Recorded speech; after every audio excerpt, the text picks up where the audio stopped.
Topic रहेगा राष्ट्रपति की वीटो शक्ति, यानी कि वीटो पावर जो राष्ट्रपति की है वो कौन कौन सी है और किस किस वीटो पावर का प्रयोग किस समय एक राष्ट्रपति कर सकता है। पहली वीटो है ऐतिहासिक वीटो और इसका अर्थ होता है पूर्ण रूप से मना करना, यानी कि जब राष्ट्रपति ऐतिहासिक वीटो का प्रयोग करेगा इसका मतलब होता है कि राष्ट्रपति पूर्ण रूप से उस विधेयक को मना कर रहा है, यानी कि इससे क्या हो जाएगा, विधेयक समाप्त हो जाएगा। और ये जो वीटो पावर है ऐतिहासिक वीटो पावर भारत और ब्रिटेन दोनों में प्रचलित है।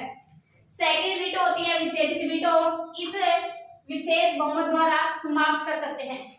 जो विशेषित वीटो है इसे विशेष बहुमत से, विशेष बहुमत क्या होता है, जब सदन के 2/3 सदस्य पारित करते उसे बोला जाता है विशेष बहुमत है, और इससे यदि पारित कर देते हैं तो ये वीटो समाप्त हो जाती है। और ये जो वीटो है ये अमेरिका में प्रचलित है, इंडिया में नहीं है। इसकी जगह इंडिया में निलंबनकारी वीटो है, इसे साधारण बहुमत से समाप्त कर सकते हैं, यानी कि राष्ट्रपति के पास कोई विधेयक आया उसके दोनों सदनों से पारित होने के बाद जब राष्ट्रपति के पास विधेयक आता है तो राष्ट्रपति निलंबनकारी वीटो का प्रयोग करता है, यानी कि उसको पुनर्विचार के लिए वापस भेजता है। और यदि फिर भी संसद उस विधेयक को दोबारा से साधारण बहुमत से पारित कर देती है और उसके बाद विधेयक राष्ट्रपति के पास आएगा तो राष्ट्रपति के लिए वो बाध्यकारी होगा उस पर हस्ताक्षर करने। और ये जो है वीटो भारत और फ्रांस दोनों में प्रचलित है। सेकंड थर्ड फोर्थ है पॉकेट वीटो। जो पॉकेट वीटो होती है इसमें विधेयक पर निश्चित समय तक निर्णय नहीं लिया जाता, यानी कि जो विधेयक आया वो राष्ट्रपति अपनी पॉकेट में डाल लेता है, यानी कि उस पर कोई भी समय सीमा नहीं है कि उस पर निर्णय दे, कि उससे क्या होगा, निर्णय नहीं देगा तो विधेयक अपने आप ही समाप्त हो जाता है। और ये प्रथा या यही वीटो भारत में प्रचलित है। अब हम एक एक करके हर वीटो के बारे में अच्छे से पढ़ेंगे। ऐतिहासिक वीटो क्या होती है, यानी कि इसमें निर्णय सुरक्षित लिया जाता है जिससे विधेयक अस्वीकार होता है, और विधेयक अस्वीकार हो गया तो वो एक्ट नहीं बनेगा, समाप्त हो जाएगा। क्योंकि जब भी कोई विधेयक अधिनियम कब बनता है या एक्ट कब बनता है, जब राष्ट्रपति उस पर हस्ताक्षर कर दे। इसे कौन से ऐसे विधेयक होंगे जिस पर राष्ट्रपति अत्यधिक वीटो का प्रयोग करेगा। ध्यान देना, राष्ट्रपति कभी भी अपनी मर्जी से किसी भी वीटो का प्रयोग नहीं करता, वो मंत्रिपरिषद की सहायता से किसी सब कार्य करता है। सारी की सारी वीटो का प्रयोग राष्ट्रपति मंत्रिपरिषद की सहायता सलाह पर करेगा, समय विवेक से कोई कार्य ऐसा नहीं करेगा। यानी इसमें लिखा है कि ऐतिहासिक जो वीटो है ये गैर सरकारी विधेयक, यानी कि जो निजी व्यक्ति के द्वारा विधेयक पारित करवाया जाता है उस पर लगाया जाता है यदि सरकार ना चाहे।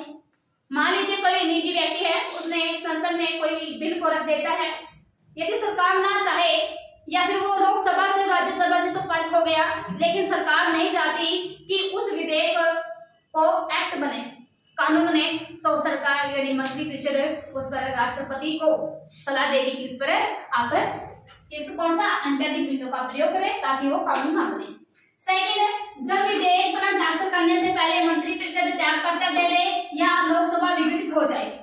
मान लीजिए कोई विधेयक है, अब आज वर्तमान में प्रधानमंत्री नरेंद्र मोदी की सरकार है और इस समय कोई विधेयक आता है तो राष्ट्रपति के पास जब साइन करने से पहले, यानी कि लोकसभा और राज्यसभा से विधेयक पारित हो जाता है, उसके बाद राष्ट्रपति के पास जैसे ही विधेयक जाता है उससे पहले मान लीजिए जो बीजेपी सरकार है ये गिर जाती है और अन्य कोई सरकार आ जाती है, वो सरकार नहीं चाहती कि इस विधेयक को कानून बने, तो वो क्या करेगी, राष्ट्रपति को सलाह देगी कि इस पर आप ऐतिहासिक वीटो का प्रयोग कीजिए, यानी कि इसको यहीं पर सुरक्षित रख लीजिए, तो वो कानून नहीं बनेगा। ठीक है, तो इसमें कहा है कि पहले मंत्रिपरिषद त्यागपत्र दे दे या लोकसभा विघटित हो जाए। लोकसभा विघटित का मतलब होता है सरकार टूट जाना। उसके बाद नई मंत्रिपरिषद हस्ताक्षर करने से मना कर दे, तब राष्ट्रपति ऐतिहासिक वीटो का प्रयोग करता है। ये किस किस ने किया है, डॉक्टर राजेंद्र प्रसाद है, इसके द्वारा भी इस वीटो का प्रयोग 1954 में पेप्सू विधेयक पर किया गया था। और इसके साथ ही डॉक्टर आर वेंकट रमन के द्वारा 1991 में संसद सदस्यों के वेतन भत्ते तथा पेंशन संशोधित विधेयक पर हस्ताक्षर किए थे। हस्ताक्षर नहीं किए थे, संशोधित कर दिया था, क्योंकि जब ये विधेयक पास हुआ उस समय तो इतनी सिचुएशन खराब नहीं थी, लेकिन 1991 में हमारे पास विधेयक जो व्यवस्था थी वो डगमगा गई थी, जिस कारण से मंत्रिपरिषद ने राष्ट्रपति को कहा कि वो अत्यधिक वीटो का प्रयोग इस विधेयक पर करे, जिससे कि जो वेतन सांसदों के वेतन है उनमें बढ़ोतरी ना हो।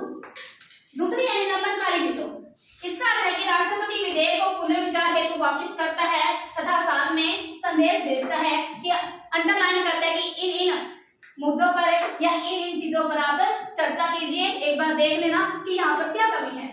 यानी कि राष्ट्रपति के पास कोई विधेयक आया, लोकसभा और राज्यसभा से पारित होने के बाद उसके बाद राष्ट्रपति कुछ विधेयकों को सिलेक्ट करता है और संदेश भेजता है और बोलता है कि आप ऐसा करो, इसको पुनर्विचार कीजिए। जब वो विधेयक दोबारा संसद में जाएगा, संसद उस पर पुनर्विचार करती है। मर्जी है कि संसद राष्ट्रपति के कई साल उसमें संशोधन करे या संशोधन ना करे। दोबारा से सिर्फ साधारण बहुमत से यदि संसद उसको पारित कर देती है तो वो दोबारा राष्ट्रपति के पास जाएगा और राष्ट्रपति उस विधेयक पर हस्ताक्षर करने के लिए बाध्यकारी होगा। यानी कि निलंबनकारी वीटो की जो बात है वो साधारण बहुमत से दोबारा से संसद यदि पारित कर देती है तो वो वीटो कट जाती है, लेकिन अमेरिका में विशेष बहुमत से इसकी काट की जा सकती है। धन विधेयक पर इसका प्रयोग नहीं किया जा सकता, यानी कि जो निलंबनकारी वीटो है ये उन विधेयकों पर है इसका प्रयोग नहीं किया जा सकता जिन विधेयकों पर के लिए राष्ट्रपति की पूर्व अनुमति आवश्यक हो। जैसे धन विधेयक और राज्य पुनर्गठन संशोधित जो विधेयक है इनमें पहले राष्ट्रपति की अनुमति लेनी होती है और उसके बाद ये जो विधेयक है संसद में जाते हैं। तो इन दोनों विधेयकों पर निलंबनकारी वीटो का प्रयोग नहीं किया जा सकता।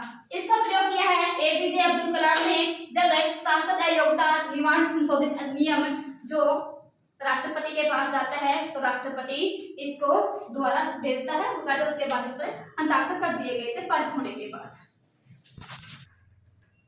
राष्ट्रपति की पॉकेट वीटो। भारत में विधेयक पर निर्णय लेने के लिए राष्ट्रपति के लिए कोई भी समय सीमा नहीं है, जबकि अमेरिका में समय सीमा 10 दिन की होती है। यानी कि जब भी कोई विधेयक आता है राष्ट्रपति के पास साइन के लिए तब राष्ट्रपति को अमेरिका में 10 दिन के अंदर अंदर उस पर हस्ताक्षर करने या कोई भी उसका जवाब देना अनिवार्य है, लेकिन भारत में कोई भी समय सीमा निर्धारित नहीं है। पॉकेट वीटो क्या होती है? निश्चित काल के लिए जब राष्ट्रपति कोई निर्णय ना दे तो उसको कहते हैं पॉकेट वीटो। राष्ट्रपति अपने पास उस विधेयक को रख लेता है और भूल जाता है, यानी कि उस पर कोई किसी प्रकार का निर्णय नहीं देता। और ध्यान रखना, संविधान संशोधन विधेयक पर वीटो पावर का प्रयोग नहीं किया जा सकता। वीटो पावर यानी कि कौन सी का? पॉकेट वीटो का प्रयोग नहीं होता। और ज्ञानी जैल सिंह ऐसे ही एकमात्र राष्ट्रपति थे जिन्होंने पॉकेट वीटो का प्रयोग भारतीय डाक अधिनियम के तहत किया था।